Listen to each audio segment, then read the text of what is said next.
Hello guys, my name is Sahas, I also go by Sam, and I will be providing you and teaching you a course on pre-algebra.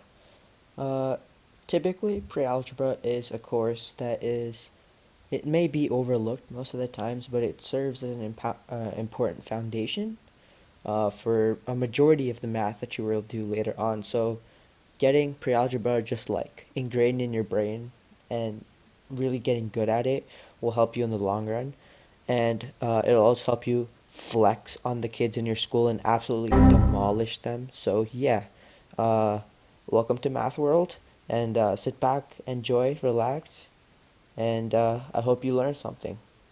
Okay, so we will be covering three topics in today's video. The first of them being place value. So place value it's a pretty basic foundation, but I'd say it's pretty important to learn. So before we start place value, we will have something called natural numbers and whole numbers. So these two sets of numbers, there are many more sets of numbers, but these two sets of numbers will be important in pre-algebra. And natural numbers are any numbers from 1 to infinity, and whole numbers are 0 to infinity. So yeah, it's pretty simple. Just whole numbers have just an extra zero in them. So a quick and easy way that most people remember place value is with this. It's called a place value chart, and as you can see, it only my chart only extends to a billions, but theoretically, place value charts could extend to how much ever you want them to, depending on whatever your number is. So what the place value chart does is it gives an easy way to recognize different place values for different numbers. So as you can see here, I just have a bunch of different numbers, right?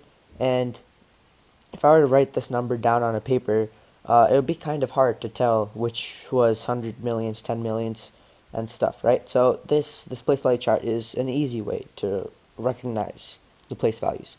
So on the leftmost side, we have 100 billions, 10 billions, billions, 100 millions, 10 millions, millions, then 100 thousands, 10 thousands, thousands, 100 ones, 10 ones, and then ones slash units at the end. So there are three ways essentially that you can write any number, right? You have the word name, the standard notation, and the expanded notation. Now, word name is essentially how you say the number, right? So this number here would be 149,210,473,568, right?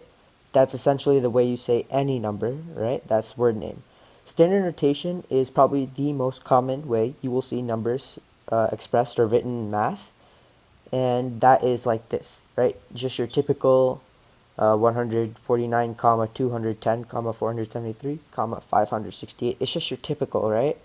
And then probably the most annoying out of all of them would probably be expanded notation, a lot of writing, and all it does is it takes a place value chart and it just puts it into words. So 100 billion, and then if you can see the leftmost column, it's 100 billion. Then you have four 10 billions, and then again four 10 billions, then 9 billions, right? And then 200 millions, and then again it just goes all the way down the line, 110 million. And as you can see here, next to the 110 million, there is a zero. So basically, depending on whatever teacher you get in pre-algebra, they will either ask you to write this number or they will say no. But it is a good rule of thumb to write this 0 million. So that's why I put it in parentheses. Then you go into the 100,000, so 400,000s plus 710,000s plus 3,000s, and then you go into the hundred section, and basically, right, you go 500s plus 610s plus 8 units or ones, like I said before. For the rest of pre-algebra, this course, I'll be saying units instead of ones, but either one is fine. So yeah, so let's have some examples for place value. Write 7,456 in expanded notation. You can always pause the video, but I will be saying the answer immediately. It is 7,000s plus 400s plus 5 10s plus 6 units. Next question. Write 500 million in standard notation, right? The answer is, again, that 500 million with commas.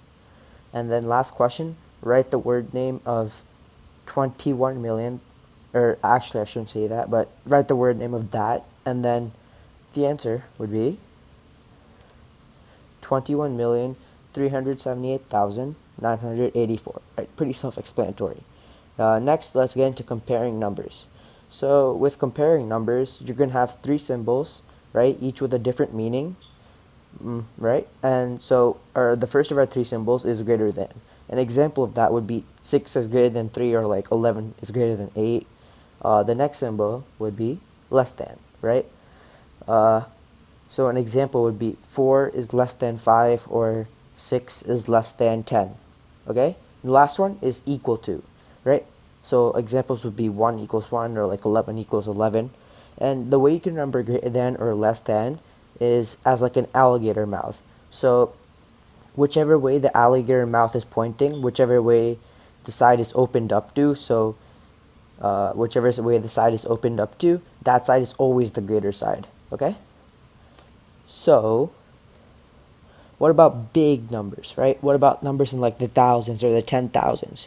Well, if you have two numbers where one number has 4 digits and the other number has 3 digits, well, the number with the number with 4 digits, or the higher amount of digits, will always be greater. But what about a case where you have both of them having the same amount of digits or place values? Well, then you look at the highest place value that's different. In this case, that's 8 and 9, because it's the highest place value that's different.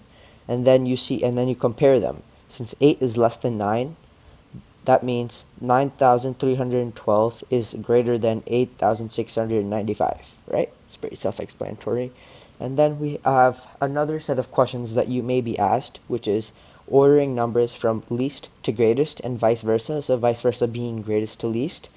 In this case, let's take a set of 5 numbers: 218, 10,567, 8,907, 367, and 2,093.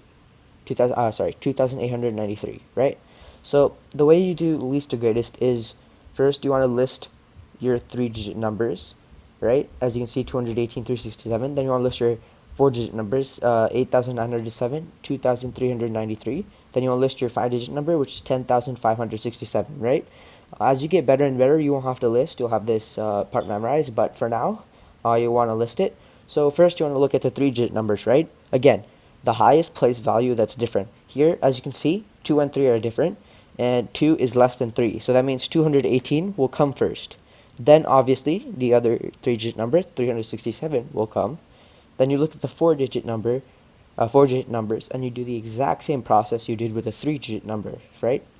So you look at the 8 and 2, since they're the most farthest digit, right? The highest digit, highest place value.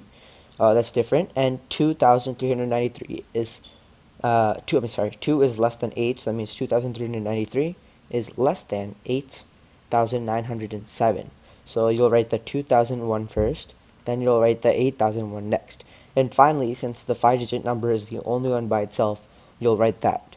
And that's comparing numbers. So let's have some examples. So if we compare 4,876 and 980, the answer is 4,876 is greater than 980. Next, compare 8,147 and 9,786. In this case, the answer would be 8,147 is less than 9,786. Again, comparing the highest place value, right? And since 8 is less than 9, 8,000 is lesser than the 9,001. Next, order 22, 897, 927, 56, 87, and 91 from least to greatest. So again, you first you organize the 22s together, the 56, you organize the 2-digit numbers together, and then the 3-digit numbers. So the answer in this case is 22, 56, 87, 91, 897, and 927. So again, the way you solve this is you categorize all the 2-digit numbers into one spot, and then you compare all of those, right? 22 is the least and 91 is the greatest, and then you do the same thing with the 3-digit numbers. Okay, so we've done comparing numbers and place value. Next is rounding whole numbers, right? So the way you can think of rounding whole numbers is a bike going up a hill, right? With 1, 2, 3, and 4, right? If that digit falls into 1, 2, 3, or 4, the bike will roll down the hill, right? It's easier to go down the hill, so the place value will round towards 0. But if it's 5 and above, it's easier for the bike to just go straight ahead instead of turning around, so the place value will round up. Here's a chart with the example.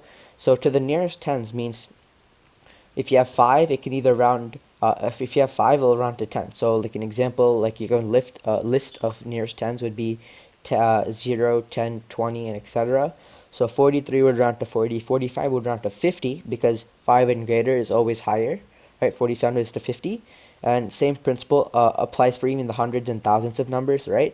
So whenever you're looking at the number where if it says 10 or to the nearest hundred or to the nearest thousand, you always want to look one place value before that. So when it says to the nearest 10, you want to look at the units value and see whether the units value is closer to 0 if it's 1, 2, 3, 4, and then if it's 5 or greater, then you'll want to round up. So in this case, since the 10 value is 4, the units value is 3, you'll look at 3. 3 is closer to 0, right? So this 3 makes 43 closer to 40, so you'll round it like that. Same with the hundreds, right? 341, the 1 is closer to 0, so 41 will round down to 40. And same with the thousands. 8,732 will round down to 8,730. Same thing with the hundreds, right? Except instead of looking at the units, you'll look at the tens. Since here the 4 is less than 5, it'll round down to 0, but for 50 and 70, they'll round up to 100. Same principle applies for the hundreds and the thousands. With the thousand, you'll start looking at the hundreds place. Since 43, 50, and 70 both have a hundreds place of 0, right? There's no hundreds place. They'll all round down to 0. But once you get into the hundreds, right, you see 341 will still round down to 0 because 1, 2, 3, and 4 always round down. But 5, 6, 7, and 8, and 9 always round up, right? So they'll round to 1,000. Same principle with the thousands, like so 8,332 will round down to 8,000, but a high 8,500 and above will round up to 9,000. Some examples here are round 56 to the nearest tenth, right? That would be 60. Round 867 to the nearest hundred, that would be 900. Round 9,346 to the nearest thousand, that would be 9,000. So yeah, so these are like the first 3 topics of pre-algebra. I'll be covering all the topics over a span of like 25 to 30 episodes, and I hope you guys enjoyed.